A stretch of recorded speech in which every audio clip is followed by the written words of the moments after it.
"Help! Somebody please help me!" Kemi screamed as a giant snake dragged her back into her room.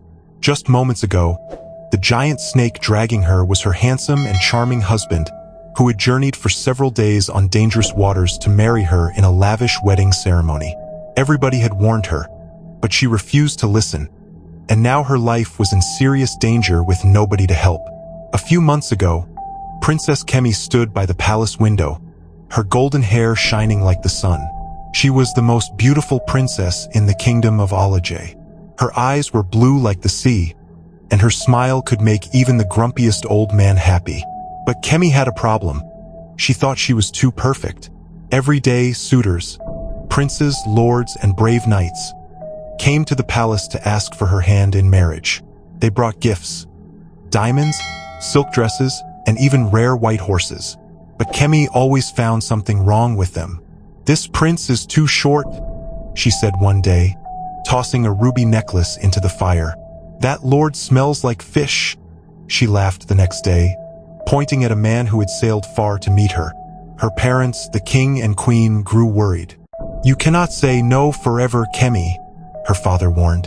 "One day, you will regret your pride." But Kemi did not listen.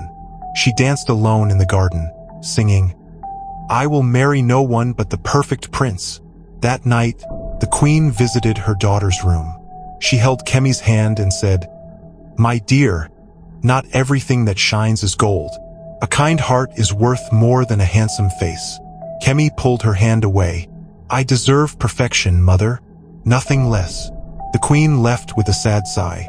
Far away, in a land covered in mist, a pair of snake-like eyes watched the princess through a magic mirror. The next morning, 3 new suitors arrived. The first was Prince Soji, who rode a black stallion and carried a sword. "I have fought dragons," he declared. Kemi frowned. "Your nose is crooked." Next, the second suitor was Chief Babs, who brought 100 barrels of wine. "My vineyards are the best in the world." Kemi waved her hand. "Your teeth are yellow. Leave." The third was Prince Toby, young and shy, with a bouquet of roses. I wrote a poem for you," he stammered. Before he could finish, Kemi snatched the roses and threw them out the window. "Poems are for boring people. Goodbye," the servants whispered angrily as the suitors left. "She's cruel," said the cook. "The gods will punish her pride," muttered the stable boy. That afternoon, Kemi went riding. In the forest, she met an old woman selling apples. "A gift for you, pretty princess," the woman said, holding out a rotten apple. Kemi sneered. "I eat only the freshest fruit." She kicked the apple into the mud and rode away. The old woman's face twisted into a smile. "You will learn, princess, soon." When Kemi returned, the king was waiting. "You humiliated Prince Segan today. He is the son of our closest ally. From now on, I will choose your husband if you refuse one more suitor." Kemi laughed. "No one can force me to marry." But deep down, she felt a flicker of fear. Days passed and no new suitors came. Kemi wandered the palace, bored. She threw her jewelry at the walls and ripped pages from books. "Where are all the princes?" she shouted. The queen found her crying in the library. "You have scared them all away," she said gently. "Pride is like a poison, Kemi. It will destroy you." "I don't care," Kemi snapped. "I'd rather be alone than marry a fool." That night, she had a nightmare. A giant snake with glowing green eyes chased her through the palace, hissing, "You will be mine." She woke up screaming. When the queen rushed in, Kemi clung to her. "Mother, I'm afraid." The queen stroked her hair. "Fear is a gift, teaches us to be wise. Please, my child, open your heart before it's too late." But by morning, Kemi's fear had turned back to anger. "I will not marry some ugly, boring prince," she told her mirror. A knock came at the door. A guard announced, "A new suitor has arrived, princess. Prince Dei of Oloyin." Kemi smirked. "Finally, someone worthy of me." Prince Dei entered the throne room like a shadow. His hair was black as night, his clothes stitched with silver thread. He bowed to Kemi. "Your beauty is a song that has haunted my dreams, princess. Kemi's heart raced. He's perfect, she thought. Deji presented his gift. A bottle of shimmering blue liquid. A potion from my homeland, he said. It reveals the truth of one's heart. The king eyed the bottle suspiciously. Where is this homeland of yours? Oloyin, Deji replied. A paradise island, hidden by magic. Before the king could ask more questions, Kemi grabbed the bottle. I accept your gift, Prince Deji. Let us marry tomorrow. The queen gasped. You know nothing about him. But Kemi ignored her. That evening, during the engagement feast, Chief Abayadin, a family friend, stood up. This is madness. The prince has no army, no allies. What if he's a liar? Kemi threw her wine at the chief. You're just jealous. The king stood, his face red with rage. Enough! You have insulted our guests for the last time. Marry this stranger, or I will banish you from Oloyin forever. The room fell silent. Deji smiled. Do not fear, my love. In Oloyin you will want for nothing. Kemi took his hand. I choose him. As they left the hall, the queen whispered to the king. We have lost her. Far away, in a dark tower, the old woman from the forest laughed. The snake has found his queen. The morning after Kemi accepted Prince Deji's proposal, a strange ship appeared on the horizon. Its sails were black as midnight, and the flag flying at its mast showed a coiled golden snake. The people of Oloyin gathered at the docks, whispering nervously. No one had ever seen a ship like this before. Princess Kemi stood beside her father on the palace balcony, her heart pounding. Is that his ship? She asked, her voice trembling with excitement. The king frowned. Oloyin, I've never heard of such a kingdom. Are you certain about this, Kemi? Before she could answer, Prince Deji stepped onto the deck of the ship. Even from afar, he looked like a shadow against the sunrise. His black cloak billowed in the wind, and his pale skin seemed to glow. The crowd gasped as he raised a hand in greeting. He's here. Kemi clapped her hands like a child. I must go meet him. The queen grabbed her arm. Wait, something feels wrong. That ship, it has no crew. Kemi pulled away. You're just jealous because I found someone better than your choices. She ran down to the docks, her golden dress trailing behind her. As she got closer, she noticed the ship's deck was empty. No sailors, no guards, just Deji standing alone. Welcome to Oloyin, Kemi said, trying to sound regal. Deji smiled, but his green eyes stayed cold. Thank you, my princess. My ship sails faster than the wind, but the journey was endless without you. His voice was smooth, like honey, but Kemi shivered. Why is there no one else here? She wondered. Deji took her hand. Come, let us meet your parents. As they walked back to the palace, Kemi noticed the townspeople avoiding Deji's gaze. Children hid behind their mothers, and dogs growled as he passed. Pay no mind to them, Deji whispered. They fear what they do not understand. At the palace, the king demanded answers. Where is your army, Prince Deji? Where are your servants? Deji bowed. Oloyin is a peaceful land, your majesty. We have no need for armies. As for servants, they await us at home. The queen stepped forward. And why have we never heard of Oloyin? Deji's smile widened. Our island is hidden by magic. Only those with pure hearts can find it. Kemi glared at her mother. Stop interrogating him. Can't you see he's perfect? The king sighed. Very well. The wedding will be tonight. As the sun set, servants prepared the palace gardens for the ceremony. Lanterns hung from the trees, and red roses covered every table. But the flowers smelled too sweet, like rotting fruit, and the lanterns flickered with green flames. Kemi didn't care.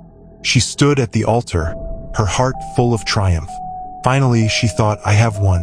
The wedding began at midnight. The stars glittered coldly overhead, and the moon looked like a pale eye watching the ceremony. Prince Deji wore a black suit embroidered with silver snakes. Kemi's white dress shimmered, but the fabric felt heavy, as if it were made of chains. The priest raised his hands. Do you, Princess Kemi, Take Prince Deji as your husband? I do, she said loudly. And do you, Prince Deji, take? Before the priest could finish, Deji interrupted. I do. The queen frowned. This is not our tradition. The priest must finish the vows. Deji turned to her. In Oloyin, we believe actions speak louder than words. He pulled a dagger from his belt and sliced his palm. Blood dripped onto the ground. With this blood, I bind myself to Kemi. Forever. The crowd gasped. Kemi's father stood up. What kind of barbaric ritual is this? Deji held out the dagger to Kemi. Your turn, my love. Her hands shook as she took the blade. The metal was icy cold. Cutting myself? She thought. This is madness. But everyone was watching. She couldn't look weak. She sliced her palm and winced. Their blood mixed as Deji clasped her hand. Now we are one, he whispered. The priest declared them married.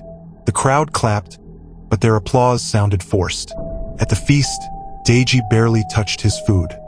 He stared at Kemi as she ate, his eyes unblinking. You look delicious, he said. Kemi laughed nervously. Is that a compliment? Before he could answer, the queen approached. Kemi, may I speak with you alone? In a corner, the queen gripped her daughter's shoulders. Listen to me. That man is not what he seems. His blood, it smelled wrong. Kemi rolled her eyes. You're imagining things. Then why won't he look at the moon? The queen hissed. Kemi glanced back. Deji was staring at the ground. His face twisted as if in pain. The moonlight seemed to avoid him, leaving him in shadow. You're just trying to ruin my happiness. Kemi stormed back to the table. Deji stood. Come, my bride. It's time to leave. So soon? The king asked. The tides favor us tonight, Deji said. We must go. Kemi hugged her parents goodbye. Her father's embrace was stiff, and her mother whispered, Be careful. As they boarded the black ship, Kemi waved to the crowd, but no one waved back. The ship sailed into the night, guided by stars Kemi didn't recognize. The sea was calm, but the air smelled like salt and something darker. Mold, maybe, or old bones. Deji stayed at the helm, his eyes fixed ahead. Kemi wandered the deck, searching for crew members. Where is everyone? The sails moved on their own, and the wheel turned without being touched. Deji, she called. How does this ship sail without sailors? He didn't look at her. Magic. She walked closer. Can you teach me? No, his sharp tones startled her. Why not? Magic is dangerous for mortals, he said. Mortals? Kemi thought. What does that mean? She changed the subject. Tell me about Oloyin. It's a paradise, he said. Golden palaces, forests of jewels, rivers of wine. You will want for nothing. And your family? Do they live there? Deji's grip tightened on the wheel. I have no family. The conversation died. Kemi sat on a crate watching the waves. Hours passed, but the sky stayed dark. Why isn't the sun rising? She asked. We are close to Oloyin, Deji said. Time moves differently here. Suddenly, the ship lurched. Kemi screamed as a wave crashed over the deck. Deji didn't move. The water curved around him, as if repelled by an invisible force. What's happening? She cried. A storm, he said calmly.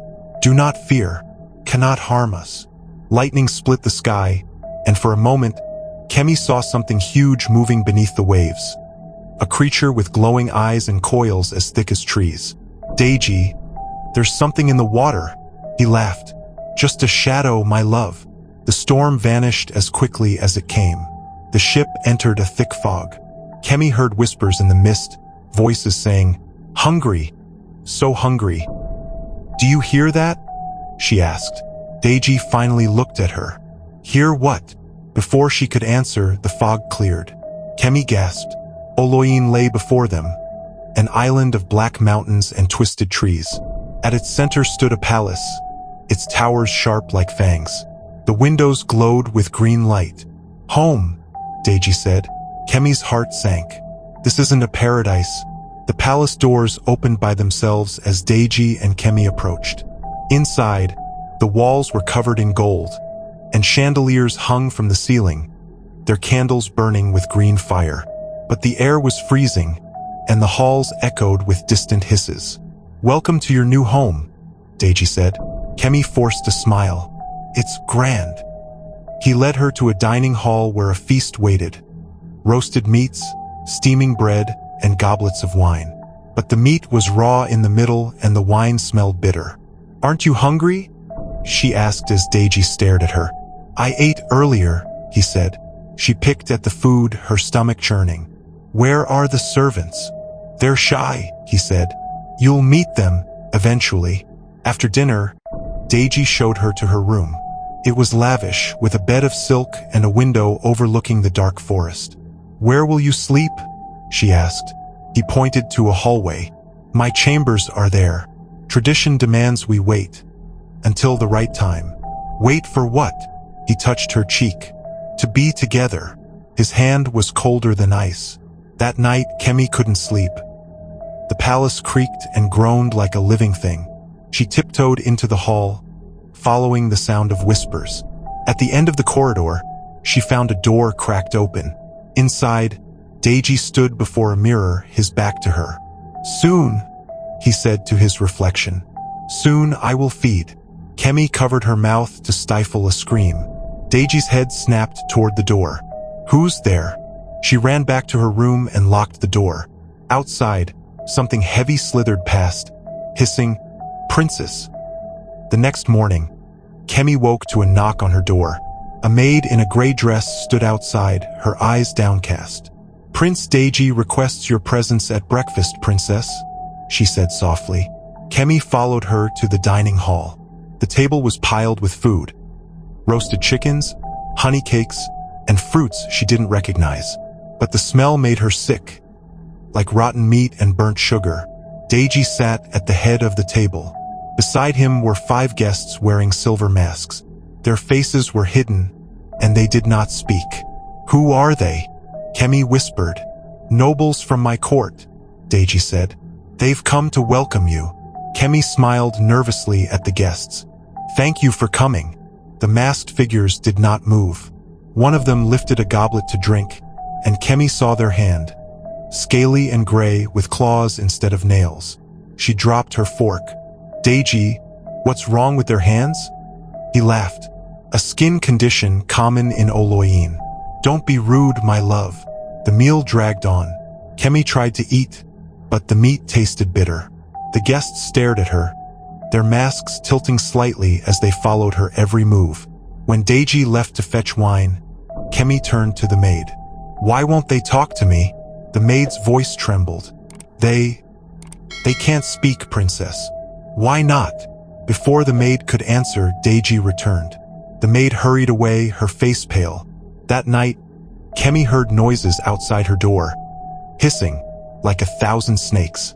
She pressed her ear to the wood and heard one of the masked guests whisper, "Hungry. We are so hungry." Days turned into weeks. Deji avoided Kemi, claiming he was busy with royal duties. She wandered the palace alone, searching for answers. One afternoon, she found a locked door in a dark hallway. The door was old, with carvings of snakes eating their own tails. She jiggled the handle, but it wouldn't open. "What's in there?" she asked a passing servant. The servant froze. "And nothing, princess." That night, Kemi cornered the maid from the feast. "Tell me what's behind that door, or I'll tell Deji you insulted me." The maid burst into tears. "Please, princess, if I tell you, he'll kill me." Kemi softened. "I just want to go home. Help me and I'll take you with me." The maid hesitated, then pulled a rusty key from her pocket. "He goes there every night, but if you look inside, you won't like what you see." Kemi took the key. "Thank you. What's your name?" "Wumi," the maid whispered. "Be careful, princess." At midnight, Kemi crept to the locked door. Her hands shook as she turned the key. The door creaked open, revealing a staircase leading down into darkness. The air smelled wet and sour. Kemi lit a candle and descended step by step. At the bottom, she found a dungeon. The walls were covered in slime, and the floor was littered with bones.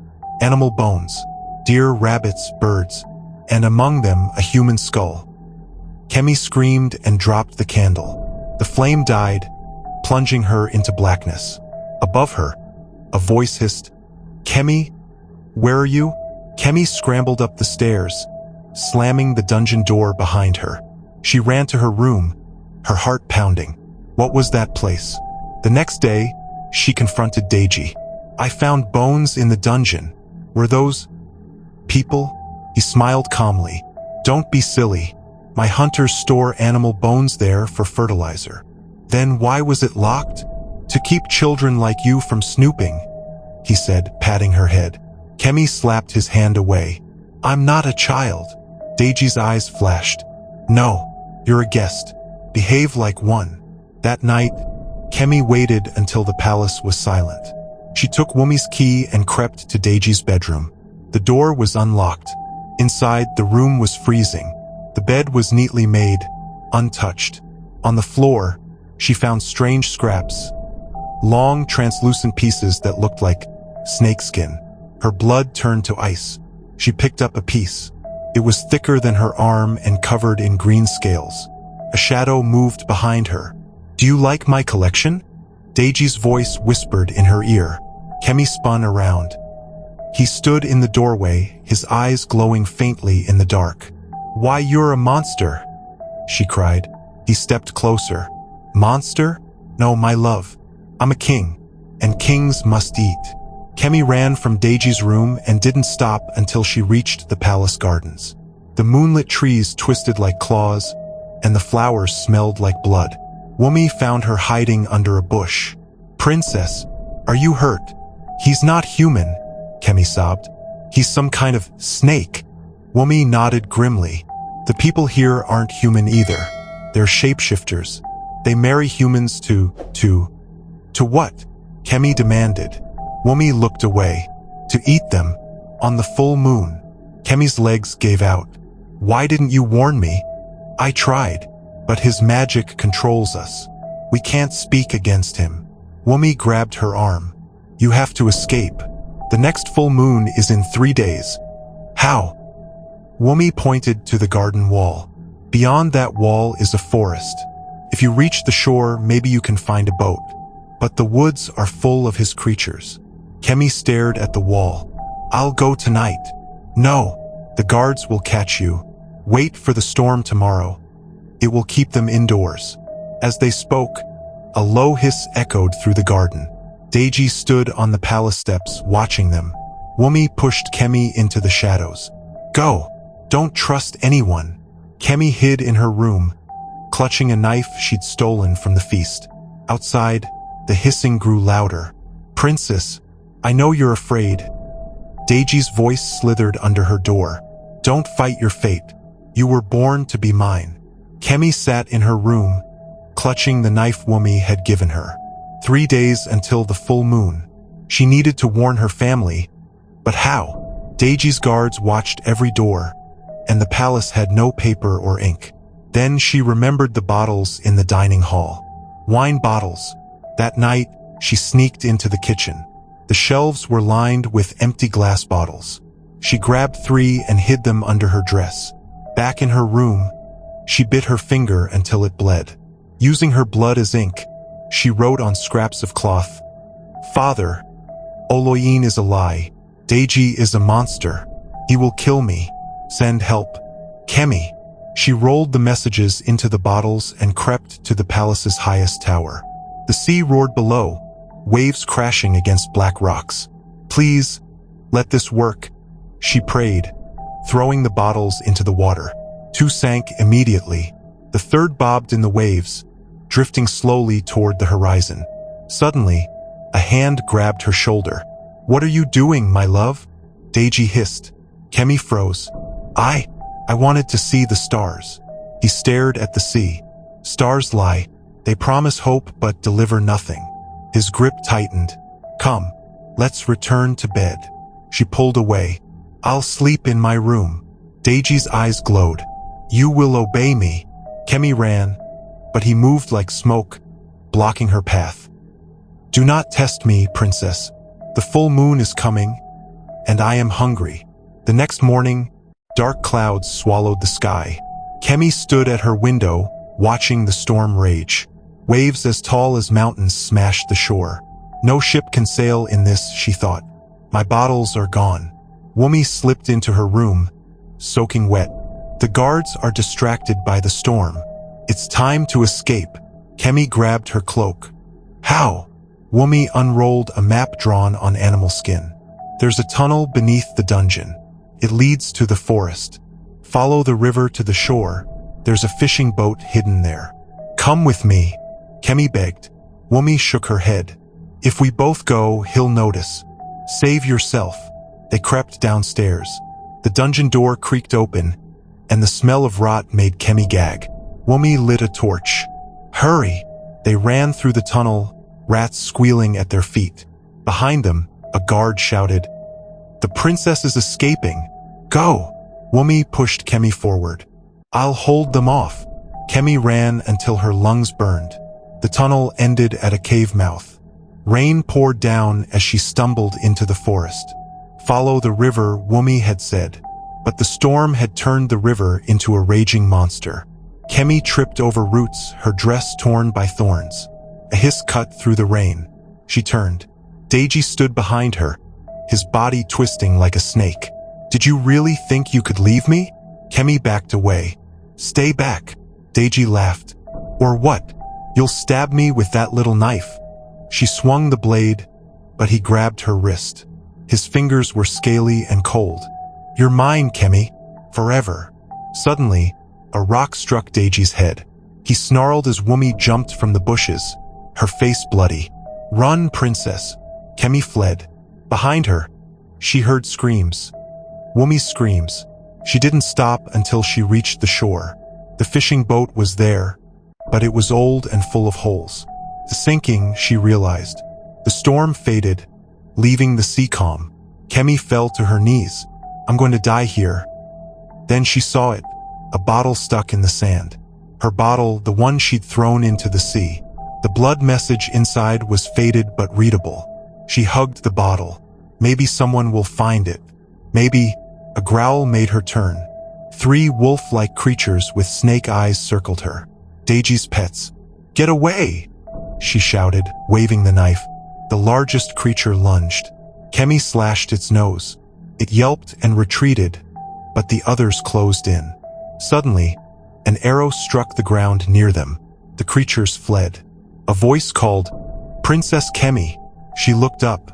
A ship with Alajay's flag sailed toward the shore. Kemi woke in a cabin on the ship. Her father sat beside her, his face tired but smiling. "We found your bottle," he said. "We came as fast as we could." She hugged him, crying. "Deji, he's a monster. And Wumi. She saved me." The king's smile faded. "We saw no one else on the island. The palace was empty." "No, they're there. The snake people. They'll hurt others." The king shook his head. The navy searched everywhere. "There's nothing but ruins." Kemi stared out the window. The island of Oloyin was a dark speck on the horizon. Were they all just ghosts? That night, she dreamed of Deji. He stood on the shore, his body half snake, half man. "You can't escape fate, princess," he hissed. "The moon will always find you." She woke screaming. The crew rushed in. "What's wrong?" "Turn the ship around," she begged. "He's still alive." Before anyone could answer, the ship shook. A massive tail rose from the sea, covered in green scales. Deji's voice echoed over the waves. "Did you miss me, my queen?" The ship trembled as Deji's massive serpent tail slammed into the deck. Sailors screamed, scrambling to hold the mast steady. Kemi clung to her father, her heart pounding. "Fire the cannons!" the king shouted. Boom! Cannonballs tore through the night, but the serpent dove underwater, dodging the attack. Waves surged, tossing the ship like a toy. "He's too fast!" a sailor cried. Deji's head rose from the sea, his green eyes glowing. "You cannot escape me, Kemi!" His voice echoed like thunder. Kemi grabbed a lantern. I'm not afraid of you anymore. She hurled it at his face. The fire grazed his scales, and he roared in pain. You will pay for that. The serpent vanished beneath the waves. The sea fell eerily calm. Is he gone? The king asked. Before anyone could answer, the ship jolted. Deji had bitten the hull. Water flooded in as the crew screamed, "We're sinking!" Kemi helped bail water while sailors fought to plug the hole. Deji circled the ship, hissing laughter. "Aim for his eyes," the king ordered. Archers fired, but the serpent dodged every arrow. Kemi spotted a harpoon. "Dad, distract him." The king waved a torch, shouting insults. Deji lunged, jaws wide. Kemi threw the harpoon with all her strength. Thunk! It struck his left eye. Deji writhed, blood staining the sea. "You wretched human!"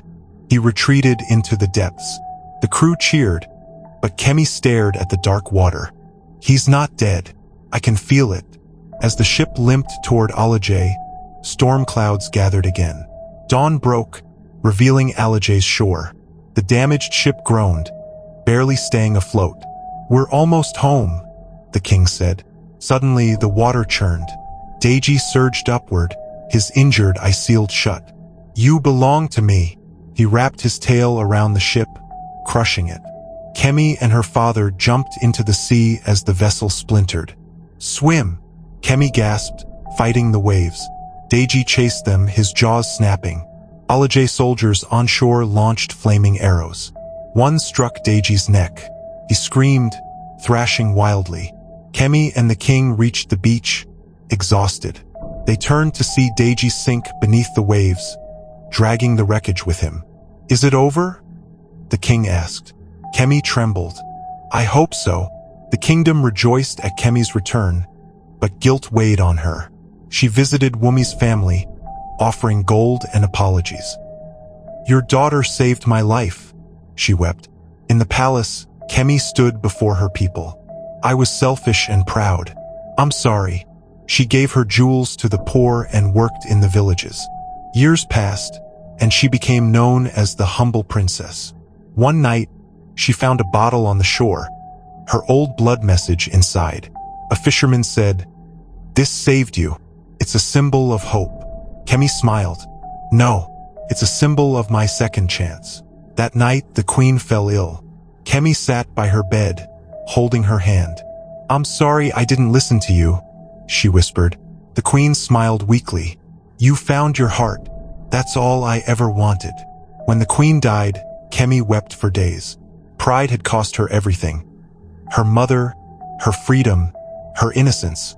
At the queen's funeral, Kemi removed her golden crown and placed it on her mother's grave. "I don't deserve this," she told the crowd. "From today, I am no longer your princess." The people gasped. "Who will rule us?" a farmer asked. "My father will," she said, "and I will serve you as a friend." She moved to a small house in the village. She wore plain clothes, cooked her own meals, and washed dishes at the inn. At first, people mocked her. "Look at the princess playing peasant." But Kemi worked harder. She helped heal the sick, taught children to read, and rebuilt homes destroyed by storms. Slowly, the mocking turned to respect. One night, a girl with a burned hand knocked on her door. "Can you help me?" Kemi bandaged the wound. "What's your name?"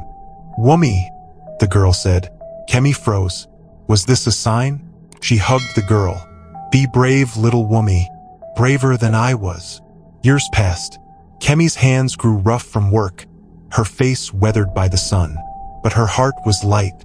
One day, a young princess visited the village. She wore silk and jewels, her nose held high. "I'm here to see the humble princess," she sneered.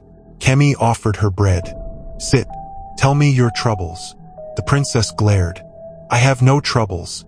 I'm perfect." Kemi smiled. "I once thought so too." She told her story. The snake prince, the blood messages, the maid who died for her. The young princess paled. Is it true?" Kemi showed her the scar on her palm from the wedding vow. "Not all that glitters is gold. Seek a heart, not a crown." The princess left quietly. Months later, a letter arrived. I refused a rich prince. Thank you. Decades later, a fisherman in a distant land found a cracked bottle on the beach. Inside was a faded message in blood. He read it to his children by the fire. And so, the humble princess warns us, beware the shine of false gold. The tale spread, becoming legend. Some say Kemi's spirit guards the sea, guiding lost souls home. Others whisper that the snake prince still lurks in the deep, waiting for prideful hearts to tempt. But in the village, an old woman smiles as children play with the last bottle. Her hands are scarred, her hair gray, but her eyes are warm. Tell us the story again, Grandma, they beg. She laughs. Only if you promise to be kinder than I was.